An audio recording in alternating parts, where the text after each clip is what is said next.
Hi friends, ಎಲ್ಲರಿಗೂ ನಮಸ್ಕಾರ. ಹಬ್ಬಕ್ಕೆ ಈರುಳ್ಳಿ ಬೆಳ್ಳುಳ್ಳಿ ಹಾಕದೆ ಮಾಡುವಂತಹ ರೆಸಿಪಿಗಳನ್ನು ತೋರಿಸಿ ಅಂತೇಳಿ ಕಮೆಂಟ್ ಬಂದಿತ್ತು.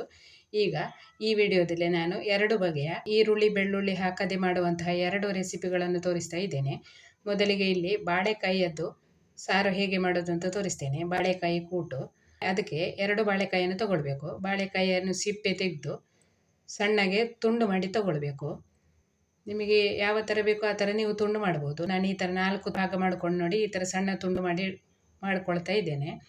ಈಗ ಇದನ್ನು ನೀರಿನಲ್ಲಿ ಹಾಕಿ ಇಡಬೇಕು, ಇಲ್ಲದಿದ್ದರೆ ಬಾಳೆಕಾಯಿ ಕಪ್ಪಾಗ್ತದೆ ನೋಡಿ.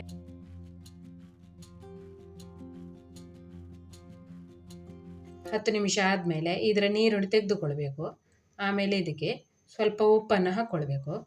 ಉಪ್ಪನ್ನು ಹಾಕಿ ಚೆನ್ನಾಗಿ ಮಿಕ್ಸ್ ಮಾಡಿ ಮತ್ತೆ 10 ನಿಮಿಷ ಹಾಗೆ ಇಡಬೇಕು. ಬಾಳೆಕಾಯಿಗೆ ಉಪ್ಪು ಚೆನ್ನಾಗಿ ತಾಗಬೇಕು ನೋಡಿ. ಅಷ್ಟೊತ್ತಿಗಾಗ ಇದಕ್ಕೆ ಮಸಾಲೆ ರುಬ್ಬಿಕೊಳ್ಳುವ. ಮಸಾಲೆಗೆ ಇಲ್ಲಿ ಮೆಣಸು, ಕೊತ್ತಂಬರಿ ಬೀಜ ಹಾಗೆ ಮೆಂತೆಕಾಳನ್ನು ತಗೊಂಡಿದ್ದೇನೆ. ಇದೆಲ್ಲವನ್ನು ಸ್ವಲ್ಪ ಎಣ್ಣೆ ಹಾಕಿ ಹುರಿದು ತಗೊಳ್ಬೇಕು. 1 ಕಪ್ ಆಗುವಷ್ಟು ತೆಂಗಿನ ತುರಿ ತಗೊಂಡಿದ್ದೇನೆ. ಅದಕ್ಕೆ ಹುರಿದಂಥ ಮೆಣಸು ಹಾಕ್ಕೊಳ್ಬೇಕು. ಮೆಣಸನ್ನು ನೀವು ಖಾರಕ್ಕೆ ತಕ್ಕ ಹಾಗೆ ಹಾಕ್ಕೊಳ್ಬೇಕು.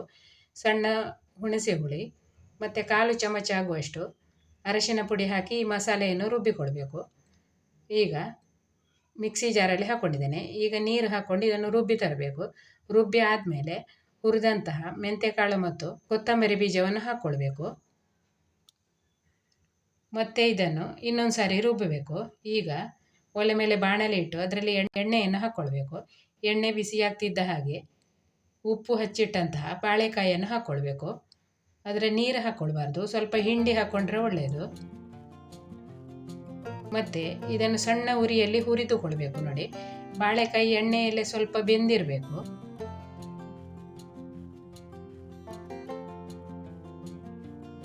ಎರಡು ನಿಮಿಷ ಸಣ್ಣ ಉರಿಯಲ್ಲಿ ನೀವು ಇದನ್ನು ಹುರಿಬೇಕು. ಬಾಳೆಕಾಯಿ ಎಣ್ಣೆಯಲ್ಲೇ ಚೆನ್ನಾಗಿ ಬೇಯ್ತದೆ ನೋಡಿ. ಈಗ ಹುರಿದಾಗಿದೆ.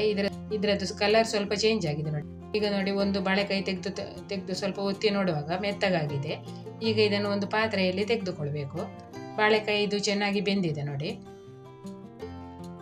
ಅದೇ ಬಾಣಲೆಯಲ್ಲಿ ರುಬ್ಬಿದಂತಹ ಮಸಾಲೆಯನ್ನು ಹಾಕ್ಕೊಂಡು ನಿಮಗೆ ಎಷ್ಟು ಬೇಕೋ ಅಷ್ಟು ನೀರು ಹಾಕ್ಕೊಂಡು ಮಸಾಲೆಯನ್ನು ತೆಳ್ಳಗೆ ಮಾಡಬೇಕು. ಇದಕ್ಕೆ ರುಚಿಗೆ ತಕ್ಕಷ್ಟು ಉಪ್ಪನ್ನು ಹಾಕ್ಕೊಳ್ಬೇಕು. ಉಪ್ಪು ಬಾಳೆಕಾಯಿಗೆ ಕೂಡ ಮೊದಲೇ ಹಚ್ಚಿರ್ತೇವೆ, ಆದ ಕಾರಣ ಇದಕ್ಕೆ ಉಪ್ಪನ್ನು ಸ್ವಲ್ಪ ಕಡಿಮೆ ಹಾಕ್ಕೊಳ್ಬೇಕು. ಚೆನ್ನಾಗಿ ಕುದಿಸಿ ಎಲ್ಲ ಆದಮೇಲೆ ಮತ್ತೆ ರುಚಿ ನೋಡಿಕೊಂಡು ಉಪ್ಪು ಹಾಕ್ಕೊಳ್ಳಿಕ್ಕೆ ಆಗ್ತದೆ. ಈಗ ಉಪ್ಪು ಹಾಕ್ಕೊಂಡು ಚೆನ್ನಾಗಿ ಮಿಕ್ಸ್ ಮಾಡಿಕೊಂಡು ಇದನ್ನೀಗ ಕುದಿಲಿಕ್ಕೆ ಇಡಬೇಕು. ಈಗ ಚೆನ್ನಾಗಿ ಕುದೀತಾ ಉಂಟು ನೋಡಿ. ಈ ಥರ ಚೆನ್ನಾಗಿ ಕುದಿದ ಮೇಲೆ ಹುರಿದಿಟ್ಟಂತಹ ಬಾಳೆಕಾಯಿಯನ್ನು ಹಾಕ್ಕೊಳ್ಬೇಕು. ಬಾಳೆಕಾಯಿಯನ್ನು ಹಾಕಿ ಸಣ್ಣ ಉರಿಯಲ್ಲಿ 2 ನಿಮಿಷ ಕುದಿಸಿಕೊಂಡು, ಒಂದು ಸಾರಿ ಬಾಳೆಕಾಯಿ ಹಾಕಿದ ಮೇಲೆ ಜಾಸ್ತಿ ಹೊತ್ತು ಅದನ್ನು ಕುದಿಸಿಕೊಳ್ಬೇಕಾಗಿಲ್ಲ. ಬಾಳೆಕಾಯಿ ಮೊದಲೇ ಬೆಂದಿರ್ತದೆ ನೋಡಿ. ಸಣ್ಣ ಉರಿಯಲ್ಲಿ 2 ನಿಮಿಷ ಕುದಿಸಿಕೊಂಡ್ರೆ ರುಚಿಯಾದ ಬಾಳೆಕಾಯಿ ಕೂಟು ರೆಡಿ ಆಗ್ತದೆ. ಮತ್ತೆ ಈ ಗ್ಯಾಸ್ ಆಫ್ ಮಾಡಿ ಇದಕ್ಕೊಂದು ಒಗ್ಗರಣೆ ಹಾಕ್ಕೊಳ್ಬೇಕು. ಈಗ ಇದಕ್ಕೆ ಒಗ್ಗರಣೆ ಹಾಕುವ. ಒಗ್ಗರಣೆಗೆ ಎಣ್ಣೆಯನ್ನು ಚೆನ್ನಾಗಿ ಬಿಸಿ ಮಾಡಬೇಕು. ಆಮೇಲೆ ಅದರಲ್ಲಿ 1 ಚಮಚ ಸಾಸಿವೆ ಮತ್ತು 1 ಕಡ್ಡಿ ಕರಿಬೇವು ಹಾಕ್ಕೊಳ್ಬೇಕು. ಮತ್ತು 1 ಚಮಚ ಆಗುವಷ್ಟು ಹಿಂಗು ಪುಡಿ ಹಾಕಿ ಒಗ್ಗರಣೆಯನ್ನು ರೆಡಿ ಮಾಡಬೇಕು. ಈ ಒಗ್ಗರಣೆಯನ್ನು ಸಾರಿಗೆ ಹಾಕಿ ಚೆನ್ನಾಗಿ ಮಿಕ್ಸ್ ಮಾಡಿದರೆ ರುಚಿಯಾದ ಬಾಳೆಕಾಯಿ ಕೂಟು ರೆಡಿ ಆಗ್ತದೆ. ಇದಕ್ಕೆ ಯಾವುದೇ ಈರುಳ್ಳಿ ಬೆಳ್ಳುಳ್ಳಿ ಹಾಕಲಿಲ್ಲ ನೋಡಿ. ತಣಿದ ಮೇಲೆ ಸಾರು ಎಷ್ಟು ದಪ್ಪಾಗಿ ಆಗಿದೆ ನೋಡಿ. ಇದರ ರುಚಿ ಕೂಡ ತುಂಬಾ ಚೆನ್ನಾಗಿರ್ತದೆ. ನೀವು ಮಾಡಿ ನೋಡಿ.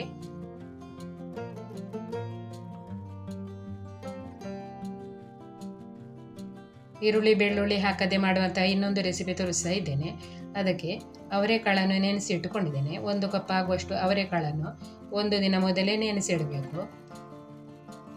ಈಗ ಅವರೆಕಾಳಿನ ಜೊತೆಯಲ್ಲಿ ಹಾಕಲಿಕ್ಕೆ ಬಟಾಟೆ ಮತ್ತು ಟೊಮೆಟೊವನ್ನು ಕಟ್ ಮಾಡಿ ತಗೊಂಡಿದ್ದೇನೆ. ನಿಮ್ಮ ಹತ್ರ ಬೇರೆ ಯಾವುದಾದ್ರೂ ತರಕಾರಿ ಇದ್ದರೆ ಅದನ್ನು ಹಾಕ್ಕೊಂಡ್ರೂ ಆಗ್ತದೆ. ಬಟಾಟೆನೇ ಹಾಕಬೇಕಾಗಿಲ್ಲ. ಬಾಳೆಕಾಯಿ ಇರಲಿ, ಸಿಹಿ ಕುಂಬಳಕಾಯಿ ಬೇಕಿದ್ರೂ ಹಾಕ್ಕೊಳ್ಬೋದು. ಈಗ ಅವರೆಕಾಳನ್ನು ಚೆನ್ನಾಗಿ ತೊಳೆದು ಕುಕ್ಕರಲ್ಲಿ ಹಾಕ್ಕೊಂಡಿದ್ದೇನೆ. ಹಾಗೆ ಕಟ್ ಮಾಡಿದ ಬಟಾಟೆ ಮತ್ತು ಟೊಮೆಟೊವನ್ನು ಜೊತೆಯಲ್ಲಿ ಹಾಕ್ಕೊಂಡು ನೀರು ಹಾಕ್ಕೊಂಡು ಬೇಯಿಸಿಕೊಳ್ಬೇಕು. ನೀರು ಇದು ಬೇಯಲಿಕ್ಕೆ ಎಷ್ಟು ಬೇಕೋ ಅಷ್ಟು ಹಾಕ್ಕೊಳ್ಬೋದು. ನಾನಿಲ್ಲಿ 2 ಕಪ್ ಆಗುವಷ್ಟು ನೀರು ಹಾಕಿದ್ದೇನೆ. ಈಗ ಕುಕ್ಕರ್ನ ಮುಚ್ಚಳ ಮುಚ್ಚಿಟ್ಟು 3ರಿಂದ 4 ಸೀಟಿ ತೆಗೆದ್ರೂ ಸಾಕಾಗ್ತದೆ ನೋಡಿ. ಅವರೆಕಾಳು ಚೆನ್ನಾಗಿ ಬೇಯಬೇಕು, ಅಷ್ಟು ಚೆನ್ನಾಗಿ ಬೇಯಿಸಿಕೊಂಡ್ರೆ ಆಯಿತು. ಮಸಾಲೆಗೆ ಬೇಕಾದ ಸಾಮಗ್ರಿಗಳನ್ನು ಹುರಿದುಕೊಳ್ಳುವ. ಸೌಟನ್ನು ಒಲೆ ಮೇಲೆ ಇಟ್ಟಿದ್ದೇನೆ. ಅದರಲ್ಲಿ ಖಾರಕ್ಕೆ ತಕ್ಕ ಹಾಗೆ ಮೆಣಸನ್ನು ಹಾಕ್ಕೊಳ್ಬೇಕು. ಇದು ಜಾಸ್ತಿ ಖಾರ ಮಾಡಲಿಕ್ಕಿಲ್ಲ ನೋಡಿ, ಸ್ವಲ್ಪ ಕಡಿಮೆ ಖಾರ ಮಾಡಿಕೊಂಡ್ರೆ ಚೆನ್ನಾಗಿರ್ತದೆ. 1 ಚಮಚ ಆಗುವಷ್ಟು ಕೊತ್ತಂಬರಿ ಬೀಜ, ಅರ್ಧ ಚಮಚ ಆಗುವಷ್ಟು ಜೀರಿಗೆ, ಹಾಗೆ 1/4 ಚಮಚ ಮೆಂತೆಕಾಳು, 4 ರಿಂದ 5 ಕರಿಮೆಣಸು ಹಾಕೊಳ್ಬೇಕು.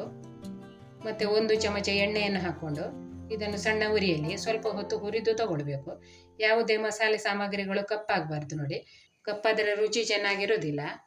ಹಾಗಾಗಿ ಸಣ್ಣ ಉರಿಯಲ್ಲಿ ಇದನ್ನು 2 ನಿಮಿಷ ಹುರಿದುಕೊಳ್ಳುವ.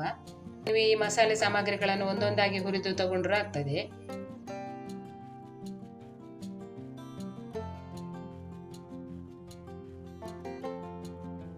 ಈಗ ಹುರಿದಾಗಿದೆ ನೋಡಿ. ಈಗ ಇದನ್ನು ಸ್ವಲ್ಪ ಹೊತ್ತು ತಣಿಲಿಕ್ಕೆ ಬಿಡುವ. ತಣಿದ ಮೇಲೆ ಇದರದ್ದು ಮಸಾಲೆ ರುಬ್ಬಿಕೊಳ್ಬೇಕು. ಮಸಾಲೆಗೆ ಈಗ 1 ಕಪ್ ಆಗುವಷ್ಟು ತೆಂಗಿನ ತುರಿ ತಗೊಂಡಿದ್ದೇನೆ.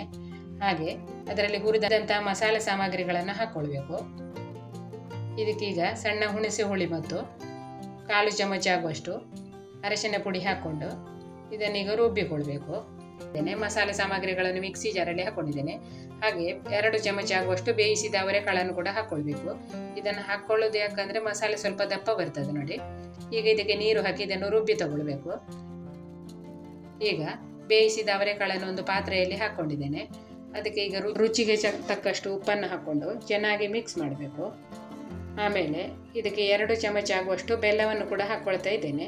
ಬೆಲ್ಲ ಹಾಕದೆ ಬೇಕಿದ್ರೂ ಮಾಡ್ಬೋದು. ಅವರೆಕಾಳು ಸ್ವಲ್ಪ ಕಹಿ ಅಂಶ ಇರ್ತದೆ ನೋಡಿ, ಅದಕ್ಕಾಗಿ ಸ್ವಲ್ಪ ಬೆಲ್ಲ ಹಾಕಿದರೆ ಸಾರಿಗೆ ರುಚಿ ಕೂಡ ಚೆನ್ನಾಗಿರ್ತದೆ.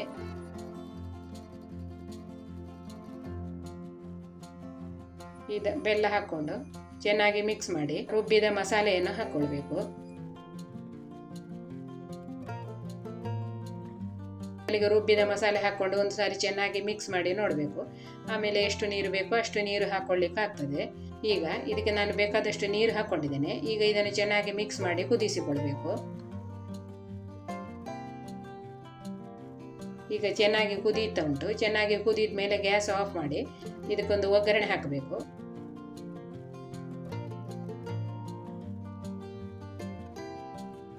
ಒಗ್ಗರಣೆಗೆ 2 ಚಮಚ ಎಣ್ಣೆಯನ್ನು ಬಿಸಿ ಮಾಡಬೇಕು.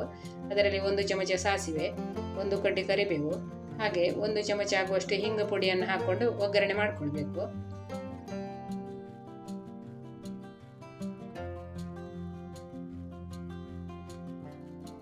ಈ ಒಗ್ಗರಣೆಯನ್ನು ಸಾರಿಗೆ ಹಾಕಿ ಚೆನ್ನಾಗಿ ಮಿಕ್ಸ್ ಮಾಡಬೇಕು. ಹಾಗೆ ಕೊನೆಗೆ ಸ್ವಲ್ಪ ಕೊತ್ತಂಬರಿ ಸೊಪ್ಪು ಹಾಕಿದರೆ ರುಚಿಯಾದ ಅವರೆಕಾಳಿನ ಸಾಂಬಾರು ಕೂಡ ರೆಡಿ ಆಗ್ತದೆ. ಇದಕ್ಕೂ ಕೂಡ ಯಾವುದೇ ಈರುಳ್ಳಿ ಬೆಳ್ಳುಳ್ಳಿ ಎಲ್ಲ ಹಾಕಲಿಲ್ಲ ನೋಡಿ. ತಣಿದ ಮೇಲೆ ಇದು ತುಂಬ ದಪ್ಪಾಗಿ ಆಗ್ತದೆ.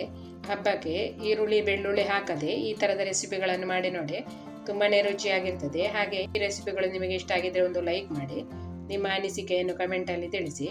ಎಲ್ಲರಿಗೂ ಧನ್ಯವಾದಗಳು.